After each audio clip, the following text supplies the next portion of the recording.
Untuk membahas lebih lanjut kasus ini sudah bergabung bersama kami ada Kapolsek Tambora, Jakarta Barat, ada Kompol Putra Pratama. Langsung kita sapa. Selamat sore Pak Putra. Pak Putra, dari informasi yang diterima oleh pihak kepolisian, apakah benar motif utamanya adalah cemburu dan juga bagaimana kemudian kronologi kejadian ini? Betul Mas, jadi terjadi peristiwa tindak pidana penganiayaan yang menyebabkan luka berat yang dilakukan oleh tersangka FM terhadap korban bernama Rindu Utami umur 31 tahun. Berdasarkan hasil pemeriksaan tersangka, motif yang bersangkutan melakukan tindak pidana ini karena kesal dan cemburu kepada suami korban termasuk juga kepada korban sendiri. Begitu Mas. Bisa diceritakan kembali Pak bagaimana kronologi sampai kemudian ini kan dari informasi yang kami dapat bahwa korban ini sedang tertidur, kemudian si pelaku ini masuk tiba-tiba ke dalam kamar korban sebelum melakukan penganiayaan itu Pak.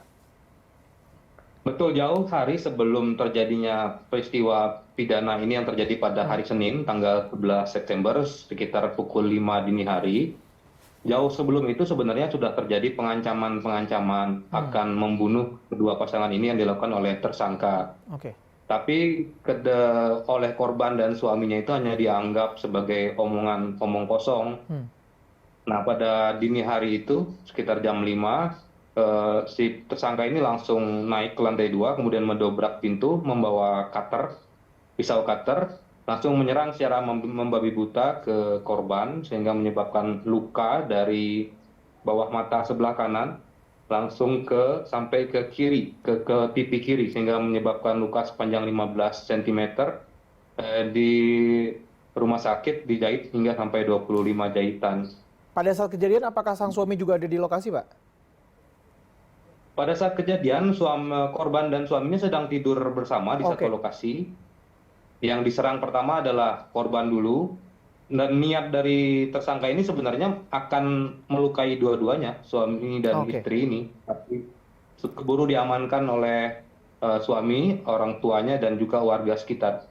Ada informasi juga Pak, ini bisa dikonfirmasi, apakah kemudian ada unsur ekonomi yang melatar belakangi kejadian ini Pak?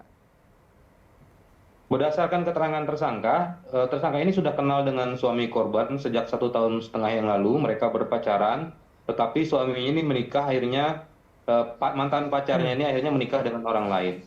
Nah, selama menikah itu, si suaminya ini masih berhubungan dengan tersangka dan masih sering meminjam sejumlah uang kepada tersangka, dan juga pernah dijanjikan bahwa suami mantan pacarnya ini akan menceraikan istrinya dan menikah dengan tersangka. Tapi karena janji ini tidak ditepati, hutang pun tidak dibayar, hingga dia akhirnya kesal, marah, dan cemburu sehingga terjadi tindak pidana ini. Baik, artinya hati-hati dan berjanji lah ya Pak ya, agar tidak kejadian seperti ini. Terima kasih Pak Putra Pratama, Kapolsek Tambora, Jakarta Barat, atas informasi yang telah Anda sampaikan.